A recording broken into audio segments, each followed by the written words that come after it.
রাঙাকাম্মা,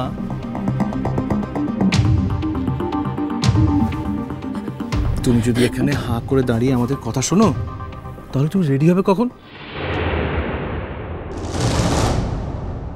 আর তোমার স্যার যদি বাড়ি ফিরে এসে তোমাকে না দেখতে পায় তাহলে কত কষ্ট পাবে সেটা তুমি জানো? ভালো ছেলে, আমার স্যার বাঁচবে না গো। এটি অলক্ষণের কথা পারি না। পারি, তোমার স্বামী ভালো হয়ে ফিরে আসছে তো। তুমি এত ঠাকুরকে দেখেছো?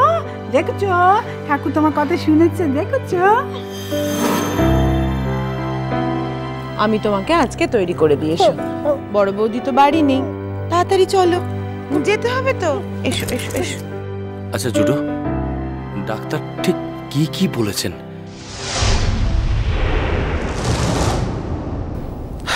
কাকুনের হার্টে 95% ব্লক ছিল।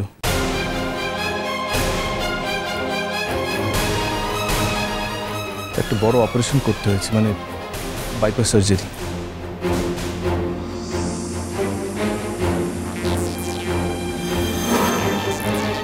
এখন ডাক্তার বলেছেন খুব নিয়মের মধ্যে কাকুনকে রাখতে হবে। ভালো ছেলে, আমি স্যারকে ঠিক ভালো করে তুলবো, দেখো। হ্যাঁ, আমি স্যারকে অনেক যত্ন করবো বাবা। হ্যাঁ, এখন থেকে সব কাজ নিজে শিখে নেবো। হ্যাঁ,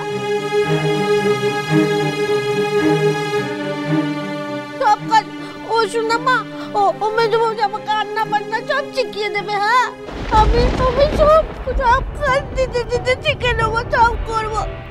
নইলে মাকে চুপ করে তুলবো কি করে? ও চুপ করেছে।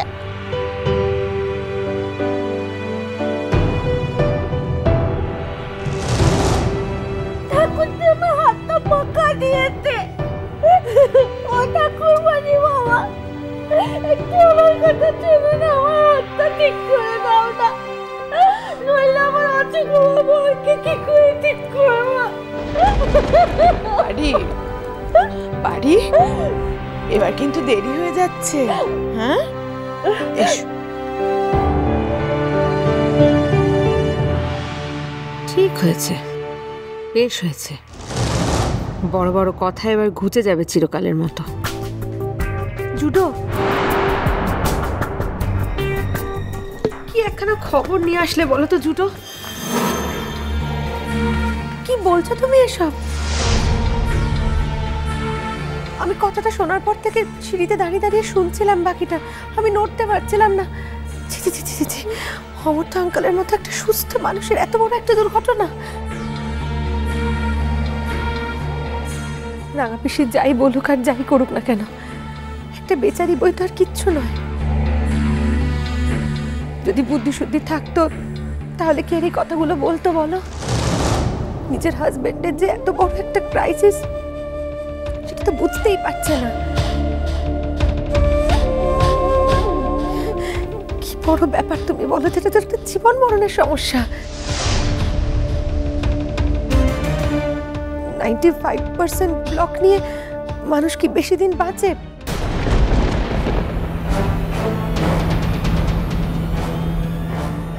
বাঁচে না। ছি, এত বড় একটা ধাক্কা এই বয়সে কি করে? রাঙা পিসির কি হবে জুটো? আমি এটা ভেবে তো নিজেকে কন্ট্রোল করতে পারছি না। বৌদি প্লিজ। সরি জুটো, এই মুহূর্তে দাঁড়িয়ে এতগুলো সত্যি কথা বলা হয়তো আমার ঠিক হলো না। I am really sorry. ভালো ছেলে, আমার বর বাঁচবে না, আমার বর মরে যাবে। ওই যে ব্যাকা মুখে অমন করে বললো, বলে না আমার বর বাঁচবে না, আমার বর মরে যাবে। ও বাবা গো, তাহলে কি করে হবে?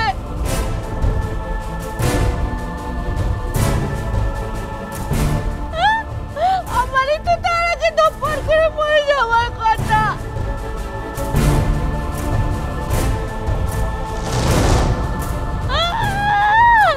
আমার বর মরে গেলে আমাকে খেতে হবে, কেউ তো দেখবে দেখো।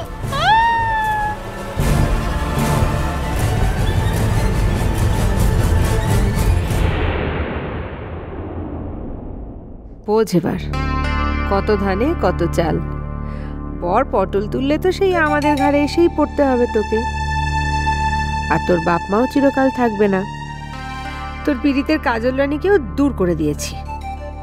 দেখ না কি হাঁড়ির হাল হয় তোর।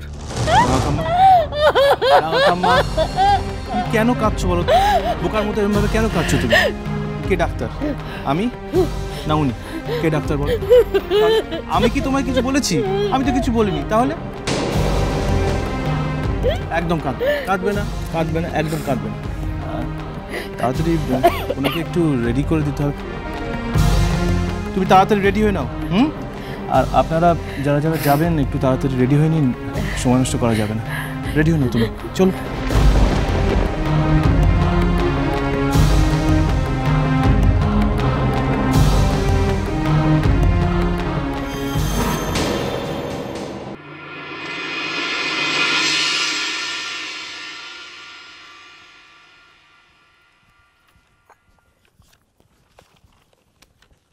ବାବୁଜୀ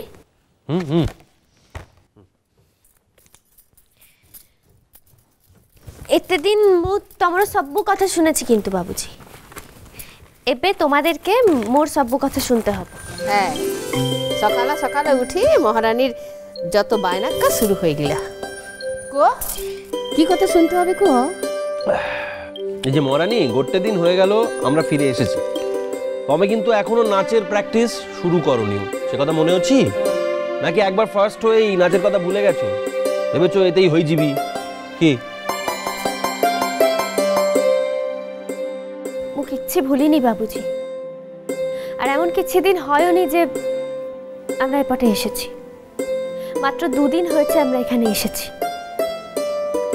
আর মোর শরীরটা কেতে খারাপ হয়েছে তা তোমরা জানো বাবুজি। বুঝি কাজল, বুঝি, ও সব কিছু বুঝি। তুই মরতে মরতে বেঁচে এসেছিস। তোর শরীরে যে দখল গেছে তার থেকে বেশি দখল গেছে তোর মনে। নাচের মধ্যে ফিরে আয় কাজল। সবু অপমান, সবু অসম্মানকে উপেক্ষা করে নাচের মধ্যে ডুবে যা। ঝিওটার এত অসুস্থ, তার মধ্যে ও পুয়োটা এসেছে ওর কাছ থেকে লিখিয়ে নিতে, যাতে ওদের বিয়েতে এই ঝিওটা বাধা না দেয়। এরা কি মনুষ্য আছে? কিন্তু মাসি, ওই পুয়োটাই তোকে বাঁচাতে এসেছিল ছুটে। মু তো অনেক পরে গেছি। আর সবুঠারু বড় কথা, ও পুয়োটা কিন্তু নিজের জীবনকে বিপন্ন করে সেদিনই তো পুয়োটা মরে যেতে পারত। থাম বাবু থাম, তুই আর পুয়োটার হয়ে কোনো কথা বলিস না। আরে তাই যদি হতো তাহলে কিন্তু এই পুয়োটা আসতে পারতো না ওর কাছ থেকে ওই সাইন করিয়ে নিতে। সত্যি মানুষ যে কেতে ধর্মহীন হতে পারে, ওর স্বামী তার প্রমাণ। খবরদার দিদা, স্বামী মানে যে কোনো পুরুষকে কি মোর স্বামী বলে দাবি করা যায় না? যে পুয়োটা 2 দিন পর অন্য গোটে ঝিওর স্বামী হতে চলেছে, সেই সব কিছু জানার পরেও তুমি এত বড় কথাটা আমাকে বললে কি করে শুনি? অন্যরা মুখে করসে অপমান করছে, তোমরাই তো সব থেকে বেশি অপমান করছো আমাকে দেখতে পাচ্ছি। ওরে বাবা, মুখ ফসকে বার হয়ে গেল। ও কি ইচ্ছে করে কইছে নাকি? তুই বুঝিস না? মুখ ফসকে এমিতি কথা বেরোয় কি করে? এমিতি কথা যে কানে শোনা। আচ্ছা আচ্ছা আচ্ছা আচ্ছা আচ্ছা, ঠিক আছে। আউ কেউ কইবিনি, এবে ঠারু মাসি সতর্ক রইবি। ঠিক আছে, কিন্তু কোন কথা হচ্ছিল শুনি, তার কোনসি নমুনা তো দেখি না। বাবুজি, এবে তমকু সবু লোকের সামনে আসিবাকু হব।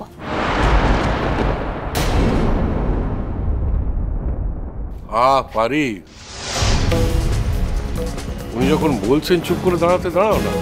না না না না, একদিন পরে আমার স্যার এসে, ও স্যার তুমি কোথায় গো? দেখো না তোমার কাছে আমাকে যেতে দিচ্ছে না গো। আপনারা এতে অবাক হওয়ার কি আছে? ওনাদের বাড়ির জামাই, তার এত বড় একটা খবর শুনে একটা খোঁজ নিতে আসবেন না? আপনারা আসুন, শোনাটা আসুন।